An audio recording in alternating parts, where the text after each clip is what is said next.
तो हमारी ज़िंदगी भी यही है, जब जब जहाँ जहाँ आपको लगता है कि एक अच्छे इंसान की ज़रूरत है, वहाँ दूसरों को अच्छा मत बनाओ, एक अच्छे इंसान का इजाफा करो, यानी कि ख़ुद को अच्छा कर लो। मेरा नाम मोहम्मद समद है और मैं इंसानियत वेलफेयर का फाउंडर हूँ। एक छोटी सी वेलफेयर हमने बनाई थी। बेसिकली इस वीडियो को बनाने के लिए मुझे मोटिवेशन की ज़रूरत थी। तो सर निसार ब्रोही हैं, तो उनसे मेरी मुलाकात हुई। उन्होंने मुझे एक बुक गिफ्ट की जिसका नाम है नेवर गिव अप। जब वो बुक मैंने देखी तो मुझे रियलाइज़ हुआ कि उसमें इतनी इंटरेस्टिंग स्टोरीज़ हैं जिसको देख के मैं पढ़ता गया, अपनी लाइफ से रिलेट करता गया, और जब भी मुझे मोटिवेशन की ज़रूरत होती है मैं वो बुक को रैंडमली खोलता हूँ और कोई भी बीच से 3 या 4 स्टोरीज़ पढ़ता हूँ तो मुझे ऐसा लगता है कि हाँ, इस स्टोरी में जब ये चीज़ पॉसिबल है तो लाइफ में मेरी भी पॉसिबल है। छोटी सी वेलफेयर हम लोग एक चलाते हैं इंसानियत वेलफेयर के नाम से। उसको बनाने की हिम्मत बचपन से देखता था, क्योंकि फादर और मदर शुरू से कोशिश करते थे कि जब भी जो भी टाइम हो, चाहे वो पड़ोसी हो, चाहे रिलेटिव्स हो, वो ना टाइम देखते थे ना कुछ देखते थे, हेल्प करने के लिए आगे आगे होते थे। तो बचपन से हमारे अंदर भी, हम जितने भी सिबलिंग्स हैं सबके अंदर मदद करने की शुरू से ख्वाहिश थी। तो हम छोटी मोटी हेल्प करते रहते थे, अगर किसी को कुछ चाहिए होता था हम बढ़ते चले जाते थे। लेकिन एक मर्तबा जब मैं BBA MBA को पढ़ा रहा था तो वहाँ से एक ख़्याल आया कि क्यों ना इस काम को चैनलाइज़ किया जाए। तो चैनलाइज़ करने के लिए मैंने अपने दोस्तों से, स्टूडेंट्स से, कोलीग से, सबसे रब्ता किया कि ऐसा क्या करें हम कि जिससे हम इसको चैनलाइज़ कर सकें, जहाँ से एक तरफ से फ़ंड आ रहा हो, दूसरी तरफ से ऑथेंटिक केसेस आएँ, हम उसको रिसर्च करें और उनकी हेल्प करें। तो फाइनली मैंने कुछ लोगों को गैदर किया 2016 में, और हमने सबने मिल के एक छोटी सी ऑर्गेनाइजेशन बनाई जिसका नाम था इंसानियत वेलफेयर। हम एक मस्जिद में गए, वहाँ से उनसे रिक्वेस्ट की कि हम यहाँ बाहर प्लांट्स लगाना चाह रहे हैं, शुरुआत एक अच्छे काम से करना चाह रहे हैं। तो उन्होंने कहा ठीक है, बिस्मिल्लाह आप आएँ। तो 70-80 प्लांट्स हमने लगाने थे। हमने रिक्वेस्ट की वहाँ पे कि हमें कुछ लोगों की और भी ज़रूरत पड़ेगी, क्योंकि वहाँ जो ज़मीन थी थोड़ी हार्ड थी, तो उसमें होल्स करवाने के लिए हमने हेल्प ली थोड़ी सी। और फाइनली हम 15 से 20 लोग एक जगह जमा हुए, हमने 70-80 पौधे लगाए। वहाँ बैठ के नाम डिसाइड कर रहे थे कि नाम क्या रखें। तो बड़े अजीबोगरीब उल्टे सीधे नाम सबने रिकमेंड किए, लेकिन फाइनली इंसानियत वेलफेयर नाम रखने का मकसद ये था कि इसमें हम इंसानों की मदद करेंगे। जिस तरह इस कायनात के ग्रेटेस्ट मैन रसूलुल्लाह सल्लल्लाहु अलैहि वसल्लम मसलक नहीं पूछते थे, मज़हब नहीं पूछते थे, कुछ भी नहीं पूछते थे, सिर्फ देखते थे एक बंदा मुश्किल में है और उसकी मदद कर देते थे। उसी तर्ज को फॉलो करते हुए हमने ये सोचा कि हम कुछ भी नहीं देखेंगे, पहले मदद करेंगे, बाद में नाम पूछेंगे, क्योंकि नाम से जाहिर होता है इंसान का मज़हब भी और मसलक भी। तो हम पहले हेल्प करते हैं बाद में। तो इस तरह के कई इंटरेस्टिंग किस्से आते रहे। 2016 से पहले हमने शुरुआत की प्लांटेशन से, फिर ब्लड डोनेशन ड्राइव की, ब्लड के लिए एक वीडियो बनाई काफ़ी इंटरेस्टिंग सी, क्योंकि हमारे पास जो कुछ लोग थे वो कैमराज के और इसके आदी थे, तो हमारे पास डायरेक्शन भी थी, कैमराज भी थे, सब इंस्टॉल करके हम अच्छी सी वीडियो बनाई जिसमें हमने मोटिवेशन दी कि थैलेसीमिया, अगर आपने बीमारी के बारे में सुना हो तो वो थैलेसीमिया ऐसी बीमारी है जिसमें ब्लड नहीं बनता, उसको रिलेट करते हुए हमने एक वीडियो बनाई।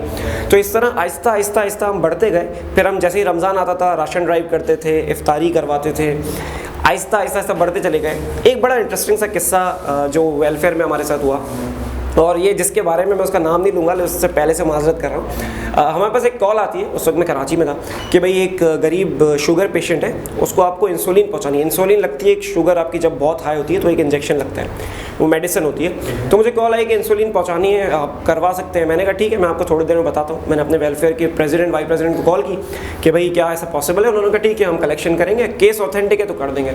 मैंने अपने दोस्त को वापस कॉल की जिससे रिक्वेस्ट की थी, मैंने कहा बिल्कुल हम कर देंगे, आप खाली एक काम करना, मैं आपको अमाउंट भेज रहा हूँ, आप इंसुलिन खरीदना, उस इंसुलिन की पिक्चर लेके मुझे भेजना उसके बिल के साथ। अच्छा, ये क्यों करते थे हम? क्योंकि ऑथेंटिसिटी दिखाने के लिए डोनर्स को कि मैंने वो बिल भी बनवाया मेडिकल से और ये रही मेडिसिन। उस बंदे का चेहरा हम नहीं दिखाते थे क्योंकि इज्जत नफ्स का मसला था। ये हमारा क्लियर इंस्ट्रक्शंस थे। तो जिस दोस्त ने मुझसे हेल्प मांगी थी उसने कहा यार ऐसे थोड़ी होता है, तुम तस्वीरें मांग रहे हो, किसी की तजलील कर रहे हो और हम कोई पिक्चर थोड़ी खींचने बैठेंगे, और ये वो बड़ी सुनाई उसने, मैं तो अग्री नहीं करता तुम्हारी पॉलिसीज़ से। मैंने कहा यार देखो यही पॉलिसीज़ हैं, अग्री करते हो वेल एंड गुड, नहीं करते हो आपकी मर्ज़ी है।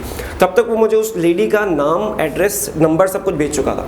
जब मैं हैदराबाद वापस आया तो वो तो बंदा मुझे बुरा भला कह के चला गया। हम खुद उस लेडी के घर गए, रिसर्च की, मालूमात की, तो पता चला हाँ वो अकेली रहती है। वो जिस बेड पे थी वहाँ से उसका खड़ा होना भी मुश्किल था, इतनी उसकी शुगर हाई थी। हमने बात की, सारे डॉक्टर्स के पर्चे देखे, जब पूरी तसल्ली कर ली तो वो पहला मंथ था हमारा, उस मंथ से लेकर कई मंथ्स तक हम उसको इंसुलिन पहुंचाते रहे। 6 महीने बाद उसी दोस्त की किसी हवाले से मेरी बातचीत हुई, सलाम दुआ हुई, तो मैंने उस दोस्त से बातों बातों में उसने कहा कि यार तुम राशन ड्राइव करते हो, मुझे उसी लेडी को देना जिसकी रिक्वेस्ट की थी, जिसकी तुम तजलील करने वाले थे। उससे दोबारा वही टॉपिक निकाला। मैंने कहा अच्छा उसको इंसुलिन अभी दे रहे हो तुम लोग? बोला अल्हम्दुलिल्लाह हम लोग दे रहे हैं। मैं हैरान हुआ, मैंने कहा अच्छा ये दे रहे हैं, हम दे रहे हैं। मैंने कहा कब से दे रहे हो? बोला बस नेक्स्ट मंथ से प्लान कर रहे हैं, बस पैसे थोड़े से जमा कर रहे हैं हम लोग।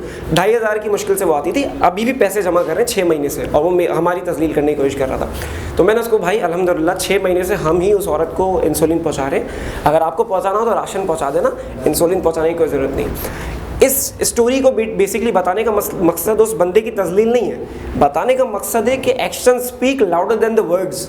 वर्ड्स जो आप बोलते हो ना वो बाद में आते हैं, पहले एक्शंस होते हैं। तो हमने वही किया, हम हैदराबाद पहुँचे, हमने बाद में उसको जवाब दिया। 6 महीने तक अल्हम्दुलिल्लाह हम उसको इंसुलिन पहुँचाते रहे। इस बात पे भी एक हमारा माशरे से अलग झगड़ा है कि हम उस चीज़ की तस्वीर क्यों लेते हैं, बड़े मसले मसाइल आते हैं। हम कहते हैं भाई हमारा यही तरीका है काम करने का, उस बंदे की तो मैं पिक्चर नहीं खींचूंगा जब तक कि डोनर की रिक्वेस्ट ना आए।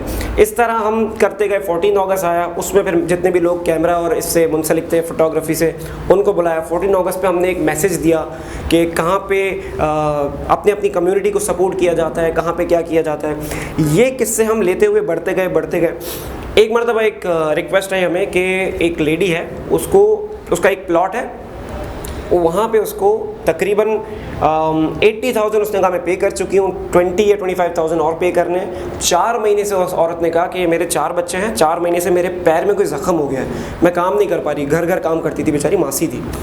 तो हमसे रिक्वेस्ट ये की कि ये अगर 20,000 रुपये आप उधार दे दो, यानी मैं देख रहा था यार उस कितनी खुददार औरत थी कि 20,000 अगर उधार दे दो तो मैं आहिस्ता आहिस्ता चुका दूंगी और वो प्लॉट मेरे नाम पे हो जाएगा, वरना वो जो मकान जो उस प्लॉट का मालिक है उसने हमें धमकी दी है कि वो अब निकाल देगा हमें।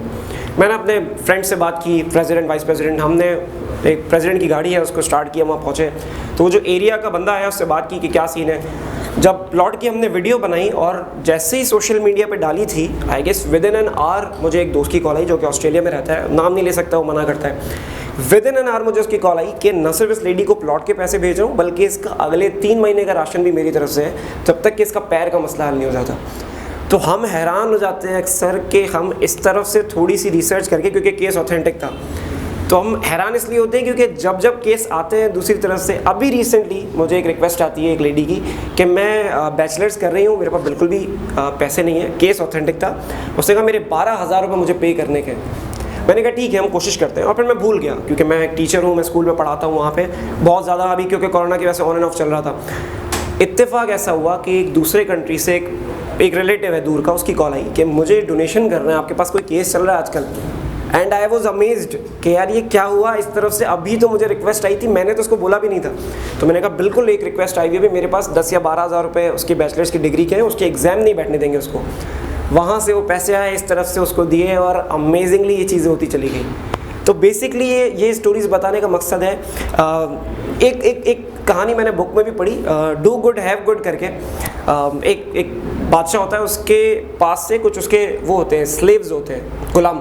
उन गुलामों में से एक गुलाम क्योंकि वो जुल्म करता होता है तो मौका देख के एक दिन फ़रार हो जाता है। फ़रार होता है, जंगल में जाता है। जंगल में वो दूर से देखता है एक शेर लेटा हुआ है और पाँव बार बार हिला रहा है, खड़ा नहीं हो पा रहा। तो जब वो देखता है गौर से तो उसके पाँव में कोई कांटे नुमा चीज़ लगी हुई होती है। अब वो डर रहा होता है, ज़ाहिर है तो शेर। आहिस्ता आहिस्ता शेर की तरफ बढ़ता है, देखता है अटैक तो नहीं कर रहा, लेकिन शेर बार बार खड़ा होने की कोशिश करता है, फिर गिर जाता है। तो वो तसल्ली में रहता है कि ये मेरा पीछा तो नहीं कर पाएगा। आहिस्ता आहिस्ता शेर की तरफ बढ़ता है तो शेर उसको देख के लेट जाता है। वो शेर के करीब जाता है, शेर के जो पाँव है उससे वो कांटा निकालता है, तो देखता है शेर हमला नहीं कर रहा, खड़ा होकर देख रहा है, शेर को चलने में आसानी हुई, शेर दूसरी तरफ भाग जाता है। थोड़े दिन बाद उसी बादशाह के कुछ दरबारी वहाँ पे शिकार करना है, बहुत सारे जानवर उन्होंने पकड़े, शेर पकड़े और दूसरी बहुत सारी चीज़ों को पकड़ा। तो इसको भी देख गया, ये दरख्त के पीछे छुपा हुआ था। जैसे इसको देखा है तो एक दरबारी इसको दबोच के बादशाह के पास ले गया।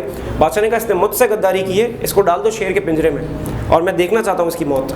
जैसे ही शेर के पिंजरे में डाला, वो शेर खड़ा हुआ उसको खाने के लिए, लेकिन जब सामने शेर ने देखा कि ये वही बंदा है जिसने मेरे पैर से वो कांटा निकाला था, तो शेर उसके पास आके बैठ गया।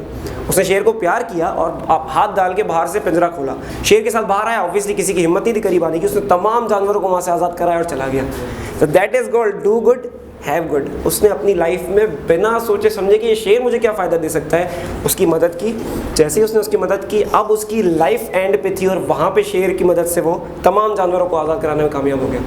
तो हमारी ज़िंदगी भी यही है जब जब जहाँ जहाँ आपको लगता है कि एक अच्छे इंसान की ज़रूरत है, वहाँ दूसरों को अच्छा मत बनाओ, एक अच्छे इंसान का इजाफा करो, यानी कि खुद को अच्छा कर लो। जब तुम खुद अच्छे हो जाओगे, तुम्हारे आसपास के लोग देखेंगे कि फॉर एग्जांपल हम सोशल मीडिया पे बहुत सारी बातें करते हैं, बातें करो लेकिन बाद में। पहला स्टेप ये है, कचरा, मैंने कोई भी चीज़ खाई, उसका कचरा मेरे हाथ में, चारों तरफ देखो, यहाँ डस्टबिन ज़रा कम है, जेब है, जेब में डाल दो, घर जाके सीधा वो डस्टबिन में डाल देना। तुम्हारे एक के अच्छा काम शुरू करने से बाकी लोग अच्छा काम करेंगे। मैं बैचलर्स कर रहा था उस वक्त, वही जो हमारा चीटिंग कल्चर है, इंटर में अनफॉर्चुनेटली बताते हुए शर्म ज़रूर आती है, लेकिन क्योंकि अब छोड़ दिए तो प्राउड है। इंटर में चीटिंग की, बैचलर्स में भी चीटिंग से पेपर दे रहा था, पार्ट 1 चीटिंग से दिया। पार्ट 2 में जब आया तो बहुत ज़बरदस्त टीचर्स मिले, इंस्पिरेशनल टीचर्स। तो हमने उनको बोला, टीचर 99% लोग तो क्लास में चीटिंग कर रहे होते हैं, हमारे एक के ना करने से क्या होगा? तो उन्होंने बोला, तुम्हारे एक के ना करने से क्या फ़र्क पड़ेगा, इसको छोड़ के देखो। मैंने कहा ठीक है, ट्राई कर लेते। और उन्होंने एक और एग्जांपल दी कि जब बरोज़ महशर जब मेंबर लगे होंगे ना, तो हर किसी को अपना खुद का फेस करना है। आप ये नहीं बोल सकते उसने किया था तो मैं भी कर रहा था। ये बात दिल को लगी। बीकॉम पार्ट 2 में बगैर चीटिंग के पेपर दिए, और जब मैं आगे बैठ के पेपर देता था और पूरी क्लास चीटिंग कर रही होती थी, तो टीचर मेरे पास आके कहता था, बेटा आपको कोई लड़की छोड़ के चली गई है, घर वालों ने मारा है, कोई और मसला है, पैसे का मसला है, आप क्यों अलग से आके बैठ जाते हो, पेपर करके चले जाते हो? मैंने कहा नहीं, मैं चीटिंग नहीं करता। तो वो ज़ोर ज़ोर से हंस के चला गया वहाँ से। बिलीव मी, जब मेरा पार्ट 2 का रिजल्ट आया तो पार्ट 1 और पार्ट 2 के मार्क्स में इतना सा फ़र्क था और मैं पास था अल्हम्दुलिल्लाह, बिना चीटिंग किए। और इस वक्त मेरे पास नॉलेज थी कि बीकॉम पार्ट 2 में होता क्या है। अभी तक बीकॉम पार्ट 1 में मेरे पास नॉलेज नहीं थी। तो ये छोटे छोटे छोटे छोटे स्टेप आप अपनी ज़िंदगी में अगर लेते जाते हो, ये छोटा सा स्टेप है, ये कोई बड़ा स्टेप नहीं है। कचरा ना फेंकना या सिग्नल को फॉलो करना, ये बहुत छोटी सी चीज़ है। हमारे यहाँ तो उल्टा होता है कि अगर कोई सिग्नल को फॉलो करने के लिए खड़ा है तो पीछे से हॉर्न पे हॉर्न बजाने लगते हैं कि भाई निकल, सब तो निकल रहे हैं। लेकिन आपको बदलना है, अगर आपको दुनिया को बदलना है, पहले खुद को बदलो तो दुनिया बदलेगी। Thank you.